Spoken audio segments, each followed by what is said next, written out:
യുദ്ധവിമാനങ്ങളെ ലക്ഷ്യം വെക്കാനും ബാലിസ്റ്റിക് മിസൈലുകളെ പ്രതിരോധിക്കാനും കഴിവുള്ള നൂതന ആയുധമാണ് S-300 ആന്റി എയർക്രാഫ്റ്റ് മിസൈൽ. ആയുധം സിറിയക്ക് നൽകുന്നതിനെതിരെ നേരത്തെ തന്നെ ഫ്രാൻസും ഇസ്രായേലും രംഗത്തെത്തിയിരുന്നു. ഇതിനെ വകവെക്കാതെയാണ് ആയുധം നൽകുന്നതിൽ നിന്ന് പിന്നോട്ടില്ലെന്ന് റഷ്യൻ ഉപപ്രധാനമന്ത്രി സെർജി റാബ്കോവ് വ്യക്തമാക്കിയത്. സിറിയയെ ശക്തിപ്പെടുത്തുന്നതിനും പുറം ശക്തികൾ ഇടപെട്ട് പ്രശ്നത്തെ കൂടുതൽ മോശമാക്കാതിരിക്കാനും ആയുധം നൽകേണ്ടതുണ്ടെന്നാണ് റഷ്യൻ ഉപപ്രധാനമന്ത്രി പറഞ്ഞത്. അതേസമയം മിസൈൽ സിറിയയിലേക്ക് അയച്ചു എന്ന കാര്യം അദ്ദേഹം വ്യക്തമാക്കിയില്ല.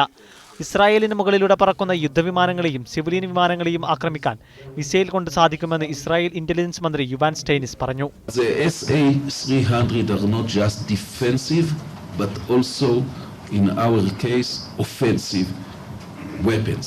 Why? Because with range up to 200 or 300 kilometers, you can attack airplanes over the Ben Gurion airport, over the Tel Aviv region. സിറിയയുടെ ഏറ്റവും വലിയ സഖ്യകക്ഷിയാണ് റഷ്യ.